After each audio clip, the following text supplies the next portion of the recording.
Hello and welcome to your weekend's most profitable 60 Minutes, where we discuss the latest in the Sri Lankan business and economic landscape. This is Bisnomics. I'm Fernando. Globalization. One could define it as we adopting the world and the world adopting us.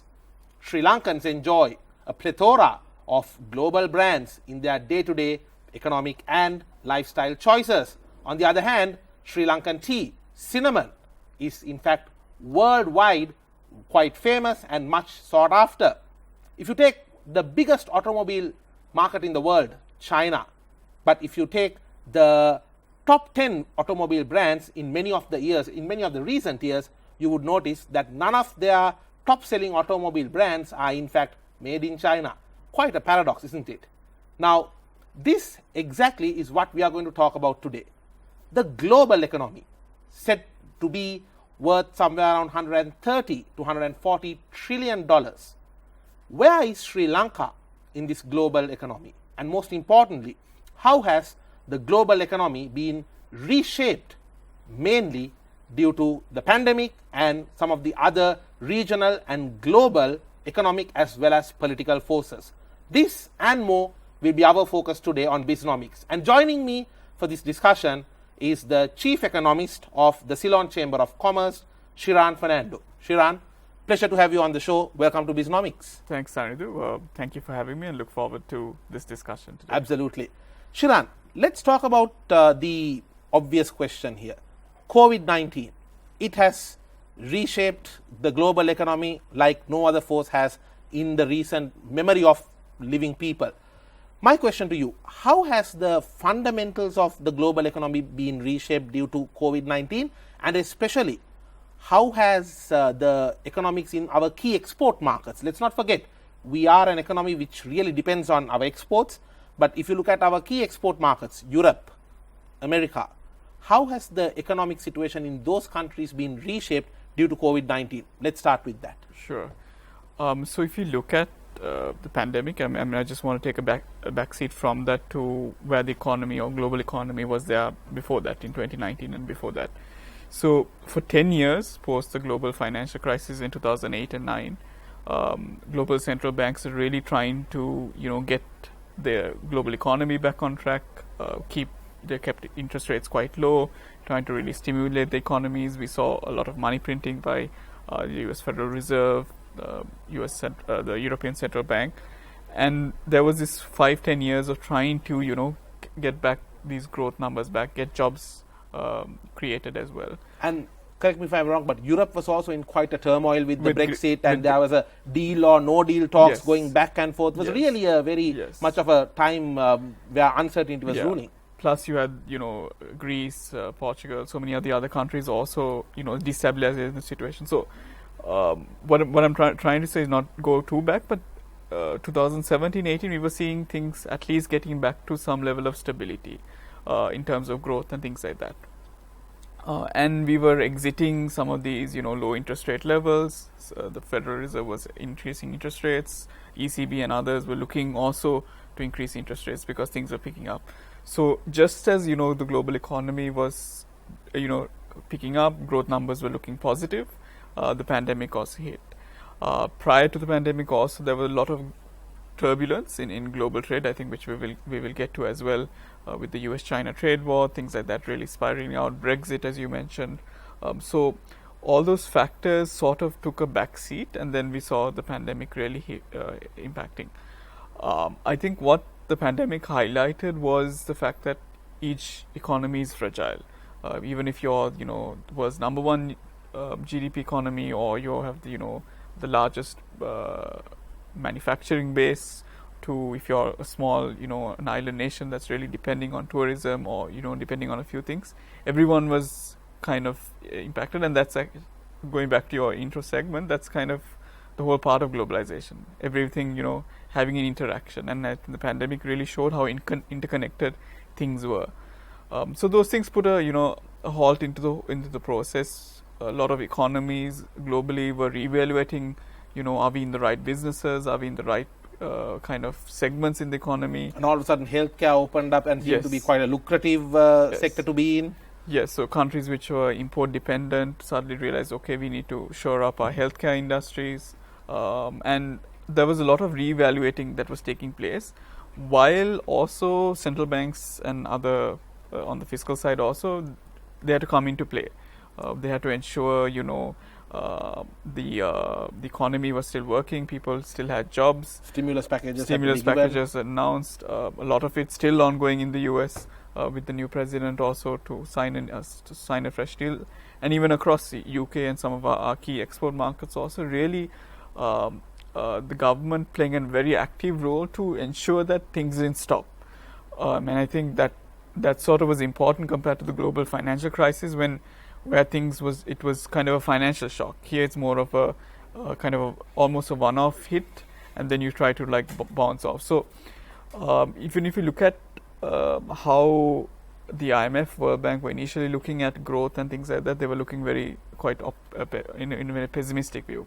But now since then, we've really seen the numbers now showing, okay, growth might come back to 3-4% for global growth. We might go back to what we were or slightly lower than maybe 2019 level. So that recovery is taking place.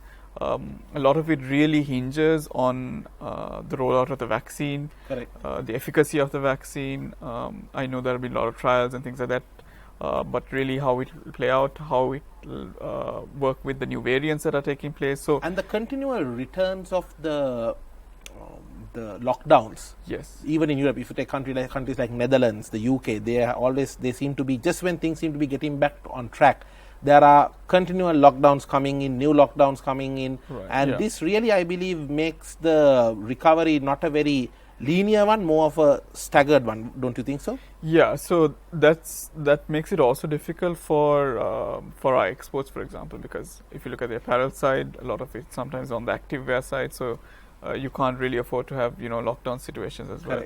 Correct. So if you look at our key markets, just digressing into that, the US, EU, the Middle East, we really did see the US hit really early on, but I think once those stimulus packages came into play, once some of the states opened, we really did see more demand picking, consumption also picking, and that helped some of our companies, and also we were able to pivot to kind of the personal protective equipment exports as well, which was needed by these markets. And that's where we saw a lot of demand as well. Shiran, let's talk specifically about the impact on trade from a very macroeconomic perspective, because if you look at Sri Lanka, we are heavily dependent on markets like US, Europe for our exports.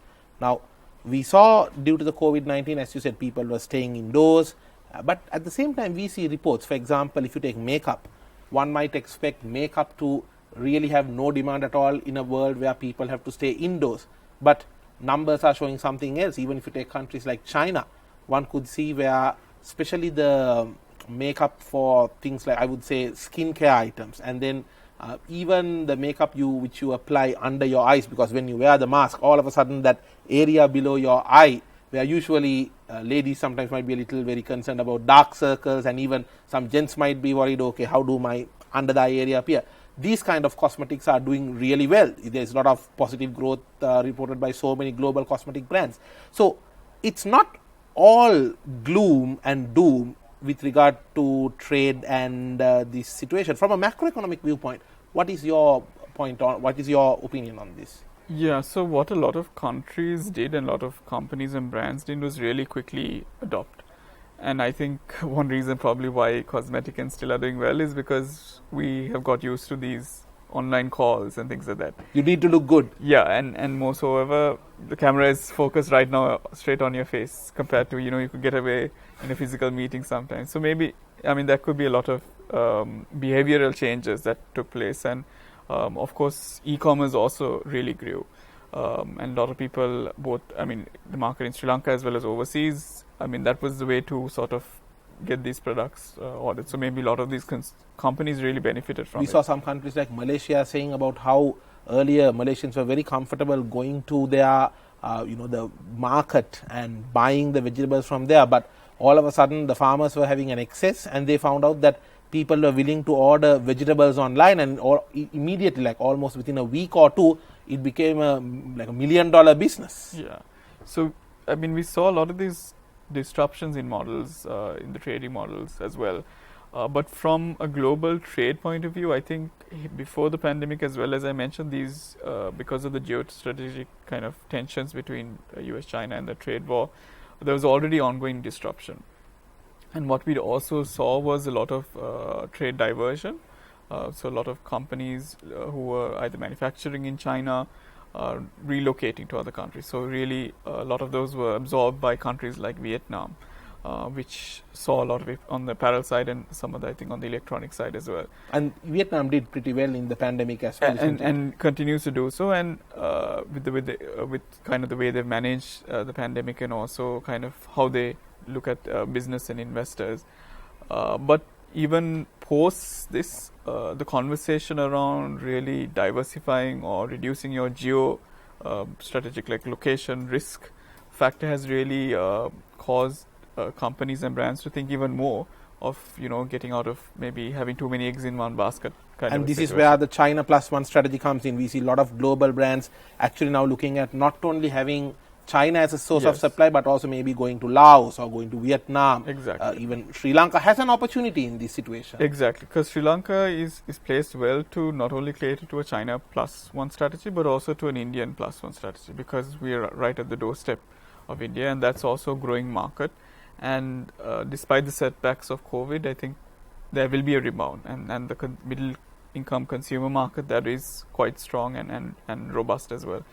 So those are kind of the shifting trade dynamics which Sri Lankan exporters or Sri Lankan firms should be looking at and trying to see how we can capitalize on, I think. And this RCEP, do you see it in a way where it will have a major impact on the regional economics into the future? What are your thoughts on that? So in a world that was shifting more out of multilateralism and working together, we really did see RCEP giving a boost to globalization. And just to clarify for our viewers, RCEP, Regional Comprehensive Economic Partnership, China together with so many other ASEAN countries, New Zealand, Australia, Korea, but no India.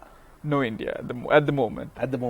So even now with the new president in the US as well, maybe we might see a bit more push towards at least maybe even the US and that bloc even coming in. Maybe Understood. Not through RCEP, maybe another agreement in the works. So that was, I think, a big boost to kind of the multilateralism order, countries working together, and that's also because RCEP is 15 countries, 30% of the world GDP. It is the biggest economic partnership in the history of global business. So it really presents a lot of opportunity for countries within this bloc to intra-trade, to also improve non-tariff barriers, to really improve trade facilitation, things that really matter on the ground when you're trying to trade between two countries. So Sri Lanka is not a part of it. Do you see that having a negative impact in the long run? So Sri Lanka, I mean, if you look at the countries within it, we do have Singapore, one of the countries, and Singapore is a country we have an FTA with. So that presents an opportunity because we already have kind of one foot in the door in that sense. Understood. Singapore also plays a big role in the ASEAN side of it. So there is an opportunity for us to leverage on if we are really serious on going down the trade agreement path as well. And RCEP giving the opportunity for some of the countries, like, for example, let's say Laos, or even for that matter, even Myanmar, although right now there is a diplomatic crisis going on in that country with regard to some of the military rule, etc. Do you feel that those low-cost ASEAN nations will further take away more of the production business opportunities that could come our way?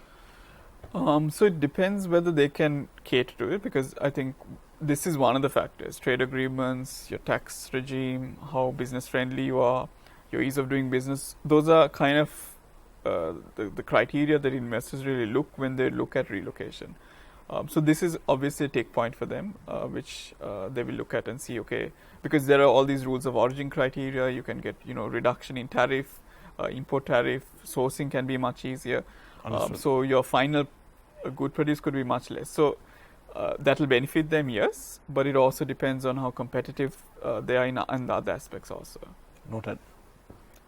How was the Sri Lankan response to the pandemic, and frankly, where is our economy right now? Let's find out about that and more after this short break. This is Bisnomics.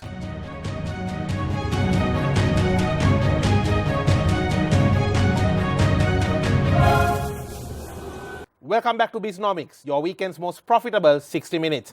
Our focus today is on the global economy. What is going on in the global economy? How are the different regions faring in terms of their economic response to the pandemic-driven economic crisis situation they face? And most importantly, where is the Sri Lankan economy amidst all this? And joining me for this discussion is the Chief Economist of the Ceylon Chamber of Commerce, Mr. Shiran Fernando. Shiran, let's talk about the Sri Lankan economy. Now, amidst all this talk about getting out of debt, we really don't see that happening. In fact, we hear about plans to borrow even more. Export markets are in a difficult situation.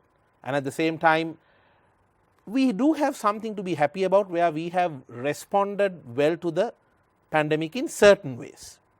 But in your view, what are the pros and cons of the pandemic economic response that our government had taken, number one? And number two, quite frankly, and this is the question that a lot of people want to know, how well or how badly is our economy doing? Let's be very open on this. Over to you. Sure. So, a lot of questions within that. So, pre-pandemic, if you looked at where our economy was going, the issue was on the growth side of it. And that's why soon after, I think you saw in December 2019, you saw really the tax rates being lowered. And that was really to stimulate kind of the private sector, economic spending and whatnot. And then the pandemic really took place. I think before that also we knew that, there is this amount of debt that we need to refinance in the next few years as well. And just to put things into perspective, Shiran, here now, we say 87% of our GDP is public debt. Yes. So that means every 100 rupees the country generates, about 87 of it has to be spent on repaying the loans. No, it doesn't. It doesn't really work out in that way, because GDP is more of a overall value. Okay. More of a production value. It's not a cash flow. Understood. That way. But you can compare your GDP or your debt ratios against, say, your government revenue and things like that. Okay, so that means, let's say, with every 100 rupees the government is earning, yeah, a large chunk of it, around 87% or so, is getting spent on paying back the loans which we have borrowed? Not exactly. Okay. Not exactly. But we hear this term 87%. That's my question. So that's the overall debt to GDP. That's when you look at the foreign debt and the domestic debt as a percentage of your GDP. That's kind of the number. Understood. So that was, I think, around 86% in 2019. The number is, I think, going to be about 95-96% by 2020. We still don't have the final number as well. And that's also a lot to do with kind of how 2020 turned out as well. So as I was saying, from a growth perspective, that's kind of where, because debt is over GDP, you also need the GDP base to grow as well. Which we didn't really see taking place the last few years. And 2020, the expectations are for central bank is at least expecting about minus 3.9% decline in 2020. So all those factors also lead to your debt to GDP, going up. So the important part of, I think, the last 6 to 8 months has really been to stabilize the economy. Also with the tax cuts, also for businesses to be able to use it. But and let's not forget there's going to be a big vaccination bill coming in as well. Yeah. A lot of money will have to be spent on vaccination, and we see recent economic reports saying that some of the lesser developed countries or developing countries, they can expect their populations to be vaccinated somewhere around 2022 or even 23. And Sri Lanka was in fact in that map. This is some of the recent media reports from global media as well. We see the map showing Sri Lanka in that 2023 category. Sure. Yes, but I think since then, I think there is a bit more of a strategy to really see whether at least we can go to 70-75% of the population. Understood. Within a short time.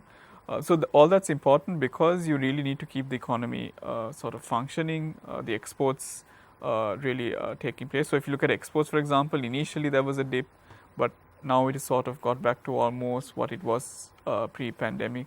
The services side is especially doing much better.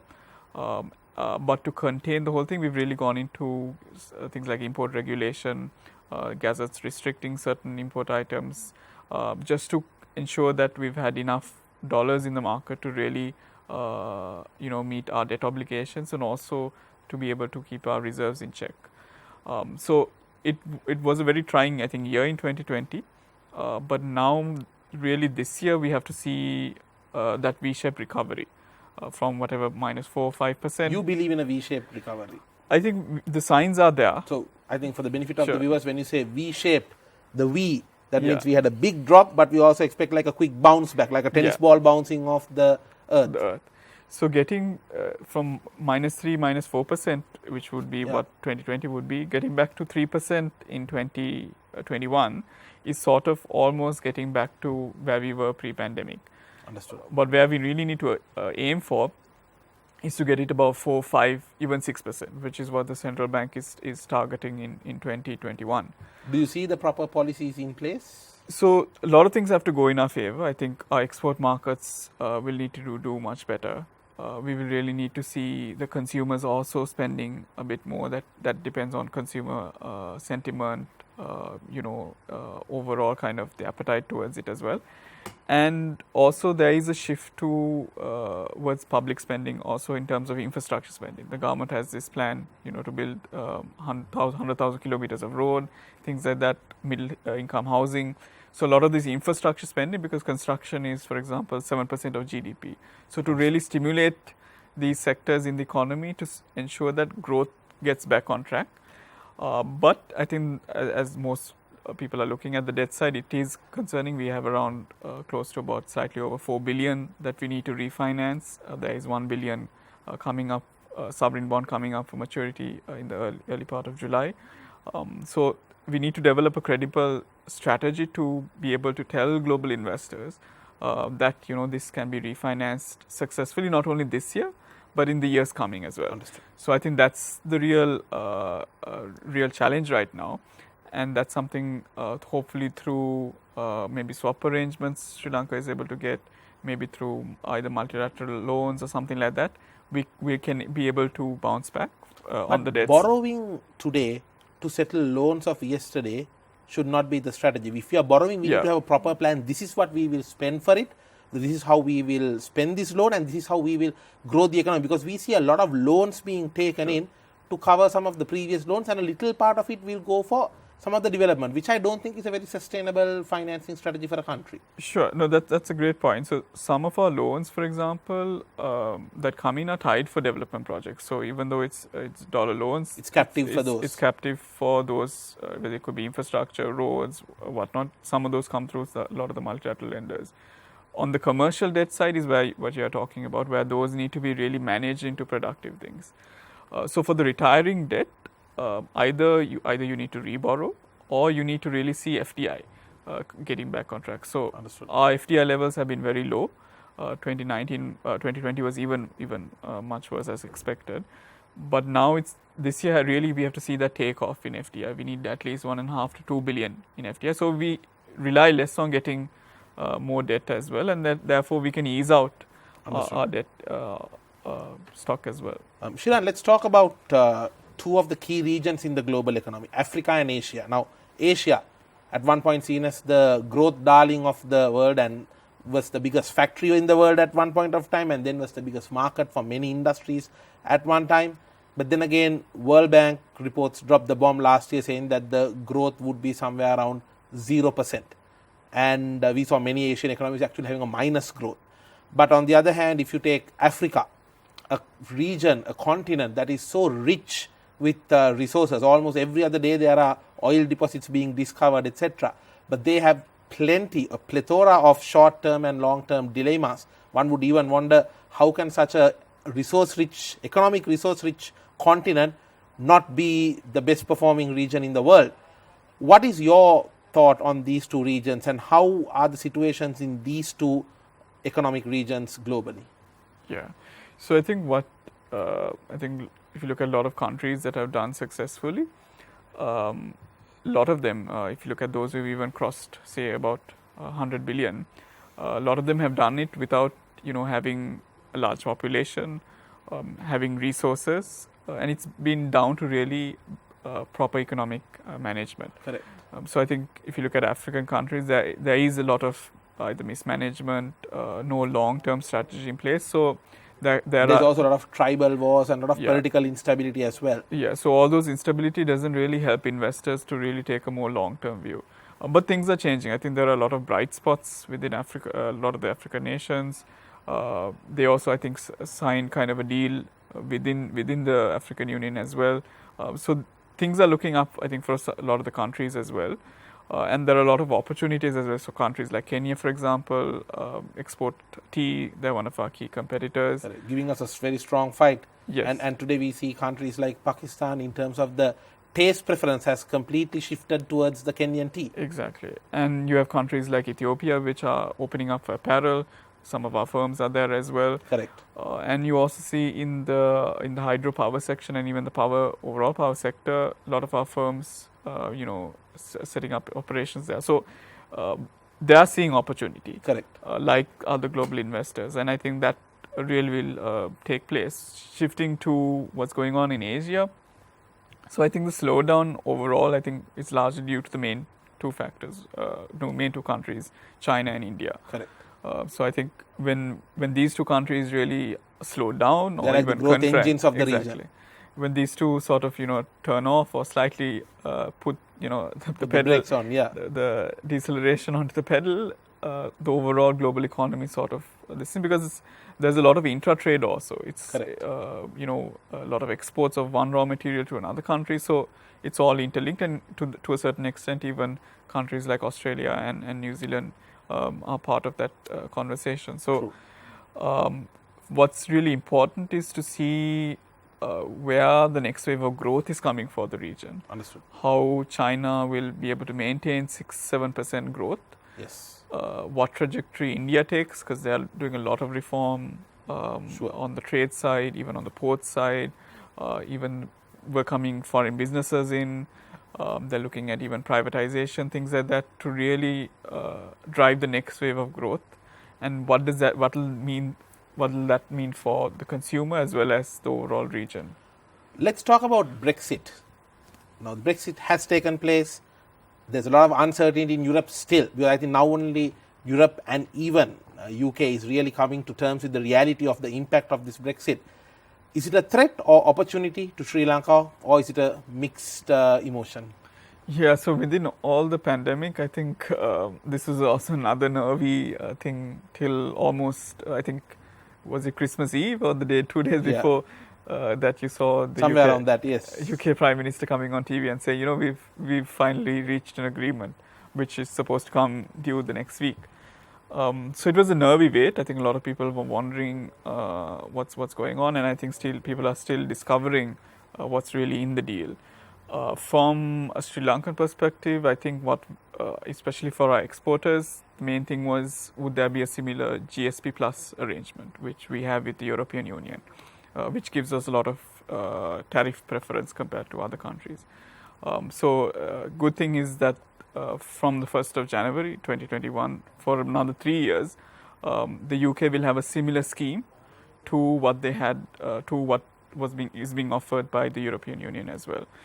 So at least in the next 3 years, from a competitiveness point of view and from this trade preference point of view, Sri Lankan exporters will not really be impacted. Understood. From that point of view.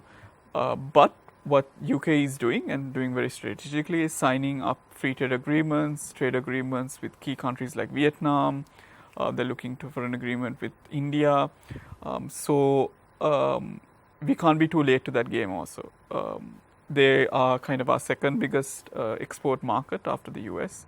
But from their side of it, we're quite small compared to some of the other regions. So policymakers really need to emphasize the need for some sort of an arrangement to take place. And it's good to start now when we do have this breathing room for the next 2-3 years, and then look to see how we can develop it. And there's also a lot of opportunities for investment. Understood.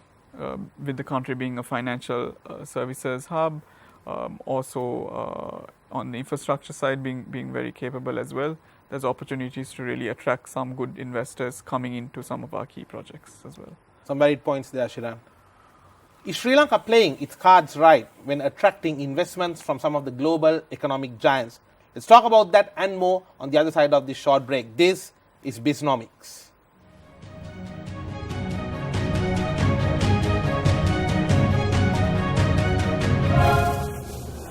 Welcome back to Bisnomics, your weekend's most profitable 60 minutes. Our focus today is on the global economy.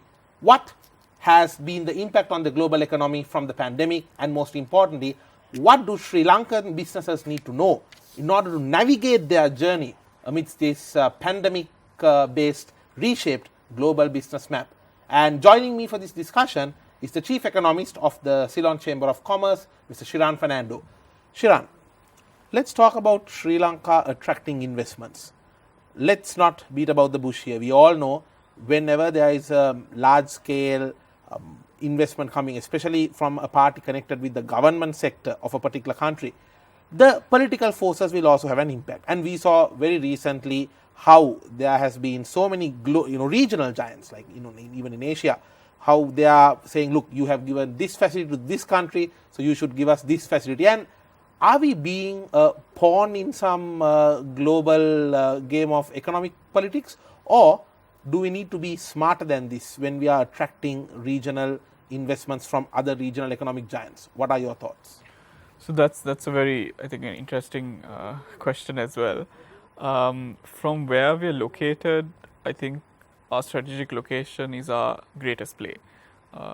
And simply not because... Has been the case for centuries. Has been the case for centuries, but has not been really leveraged on. And I think every 5-10 years we keep wanting to leverage it, but don't really have an overall strategy to go about it. And also there is, even with the kind of the US-China trade war, things like that happening as well, more underlying currents which are changing in the region as well. You also have our nearest neighbor, India, looking closely at its neighborhood, adopting a neighborhood policy as well.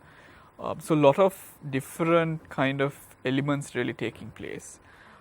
For Sri Lanka, really, we need to actually, as you said, we need to play our cards right. We need to be able to understand what kind of investor we need in the first place. Are they going to be the investors who can be a catalyst in that sector? Can they really, if it's a port, can they be the catalyst to, be able to get, the shipping terminals, the lines to really come in? Can they bring the infrastructure? All those questions really need to be answered. And from that, can they open it up to us being not only just a transshipment hub, but doing much more? So I think that's kind of the key questions we need to answer initially, I think, for our sectors, for the key infrastructure projects, and then look to reach out. And I think from that, we can be very strategic.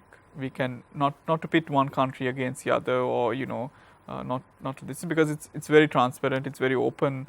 What's going on. So that's where we need to, because otherwise we might sort of get lost in this game, not use it very strategically, and in the end, not really be able to harness the assets that we have, be it either the ports, the roads, some of the other. It could be even on energy, where really we could be doing much more, because a lot of the global trade really flows by Sri Lanka and gets serviced in countries like Singapore, which opened up, which was able to provide investors with the opportunity, different sets of investors, with the opportunity to plug and play, and they've become the hub for that region. So I think that's the kind of questions we need to make, and it's a more long term. It's not linked to 5-10 year election cycles or things like that. It's linked to more long term strategic thinking, and that's the direction we need to go ahead in. Understood. Another controversial topic is about imports.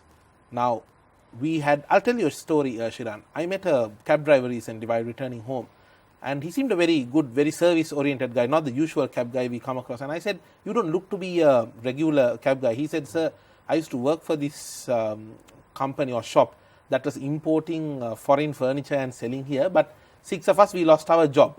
And I said, so now what are you doing? So he said, well, so now I'm doing this full time, but that's okay. Hopefully when the economy grows, we will also get jobs. I really like that positive attitude. But that's just one story of, I believe, thousands of people who lost their jobs due to import restrictions. I'm not arguing whether it's good or bad. I think that was a necessary evil in a certain context. But in your view, there's a lot of dollar restrictions, dollar purchase restrictions. It's very tough to obtain dollars to make certain foreign payments. Importers are basically screaming. What is the solution for this from an economic viewpoint? Yeah, so when with the pandemic, and as you said rightly, the need to conserve the dollars, I think the necessary evil. The regulations I think were put in place, and a lot of these items which were either raw material or had higher kind of import value really sort of went to either a temporary suspended list or a credit period. And it doesn't help businesses, because if you're using an input for, say, a chair or something like that, you really need all those parts together to make the final chair. Vehicle imports is another area that was very strongly hit. Yeah, so these sectors, I think from where the government was sort of looking at it, they were trying to see, okay, which sectors can we promote to make locally, because that's also a shift that we are seeing in other countries as well, where they're trying to see whether they can produce, not, I would say, import substitution in that aspect, but to see, okay, is there opportunities here where we can make it locally, cater to the domestic market? And I think the goal should be, can we from then on be competitive and export it to the global market? And we do see some of these products actually being made in Sri Lanka now. Yeah, so it's a bit of a shift that needs to be take place, and I think certain areas we can, certain areas it's difficult to really see or justify maybe the import regulations being there for a longer time. But I think right now, you're also given kind of the concerns on the currency, the dollar liquidity. We might really see these import restrictions at least maybe next 3-6 months kind of situation as well. How bad is the dollar reserve situation of the country? So at the end of 2019 January, we did see reserves falling under 5 billion. So from that point of view, it's kind of at that low. But I think hopefully with more FDI coming in, with more agreements that the central bank is talking about in terms of swap arrangements coming in, we'll really see that going back slightly higher. And Shiran, just for the benefit of the layman who may be watching this show, how does a swap arrangement actually work? What is a swap? Because we hear this term, currency swap. We heard recently, we had an agreement with India for a currency swap, and then they said, no, pay it back, etc. And then that we went for a similar deal with China. What exactly is a currency swap? So in a simplistic term, it's, for example, you deal in one currency, I deal in one currency, and I give you, say, dollars, and we fixed it at a certain interest rate and an exchange rate, and for that dollar amount, you give me, say, the rupee equivalent or something like that. Understood. So you'll have dollars for a certain amount of period, and at the end of it, say 3-6 months time, we agree to exchange it back, basically swap it back. Understood. And you will get that equivalent amount at that predetermined rate. But it's that interest rate between that is kind of your expense as well. Understood. It's a bit more complicated than that in a you simplified it. Thank you for that. But it's kind of a cash kind of a inflow to for a short-term purpose until you get those kind of longer-term ones. Because what's happened to Sri Lanka is also with the pandemic, we did see also credit rating downgrades as well. So our access to global markets to get capital, to get the sovereign bonds issued has also depleted. So we don't have a very good perception. More like it's too costly right now to also go because some of these yields are quite high as well if you were to go fresh. So if you are seen as a risky country to invest in, they expect a higher yield. Yeah, so we are in that category. So to get back to regain that confidence, some of these measures are really needed. Understood. And hopefully with better exports, with the FDI coming in, we'll be able to really bolster reserves and also then bolster our credit rating agencies. And to answer your earlier question, then we won't really see kind of these items in import regulation for too long. Noted. Shiran, on a final note, the pandemic has also been a great opportunity for many global economies to hit the reset button. Now, Sri Lanka can also do the same. As you very correctly said, we have been quite an import-dependent economy for a large part. But in your view, what mistakes of the past should we avoid when we are trying to be a key player in this new normal in a global economy? So this, as you said, it's a good time to really reflect, and that's something even we've been sort of articulating in a lot of our advocacy efforts as well. And it's also a time to really walk the talk in terms of some of the things of export-led growth. That, walk the talk. Yes. Because we've been talking a lot, yes. but hardly any walking. So things like export-led growth, as much as we're promoting domestic industries, it'll be great. They can cater to the 21 million population here, but really look at our immediate neighbor. We have trade agreements with India, Pakistan, with Singapore. We have trade preferences. Shiran, so may really I ask you this, because you'll have a better idea about this than I do. We have so many trade agreements, but majority, sometimes with most of those trade agreements, majority of the items covered under those trade agreements we are not catering to. Yeah, so some of it either doesn't really meet the value addition criteria, because depending on where we're really importing it, and some of it really either there is either a standards issue or certification issue. So those are the things we really need to fix. Those are the low-hanging fruits where we can do kind of the certification. Look, if you look at apparel even, the sourcing now, they're looking at investment park in Eravur in the east to see whether we can have a fabric mill here. So we'll be able to meet the value addition criteria and then be able to export to even EU and UK and get a higher threshold of our exports under GSP. So those kind of things really need to click now. And I think it's important, and speed is of the essence, because between 21 to 25, a lot of things need to be put on track. Growth needs to get on track. And a lot of the other things on transport, energy reform, things that we've been talking about. And there's a talk about sustainable economics, but yes. at the same time there's also a lot of talk about the environment coming in second place when they're trying to give place to agriculture and economic growth. It's quite a difficult balance to maintain, isn't it? So, I mean, and that's also important, because if you look at countries like Europe, they're really getting in more into the sustainable side and looking at the carbon footprint even for the products they're importing in. And things, you never know, in the future it could even be harder for some of our existing exports to really compete unless they really comply with that. Correct. So it's really right now, as much as we reset and think about the short term, but really think about the next 3, 4, 5 years and kind of the economy that we really want. And I think that's a conversation that we've had historically, but it's a conversation we need to put into action. And do you believe, despite there being so many other cheaper manufacturing destinations, do you still think that made in Sri Lanka, or in other words, the manufacturing side of our economy, do you still think there is potential into the future, or should we be more service oriented? What are your thoughts? There is opportunities within the manufacturing space for more niche items to be part of kind of these global value chains we hear of, where we are, producing at least one component or something like that. Understood. So there is the opportunity to be a bigger player in that. I think services, though, has a higher kind of opportunity because of our literacy rates, of how well we're doing on the education side and things like that. So Understood. There are more opportunities there. That's a bit more easier to climb up as well. So I wouldn't deprioritize manufacturing. I think there's a wealth of opportunity there, but we have to be competitive when we are doing these things. Our focus today was on the global economy, and most importantly, what role can Sri Lanka play in the new normal that the global economy is going through post-COVID-19?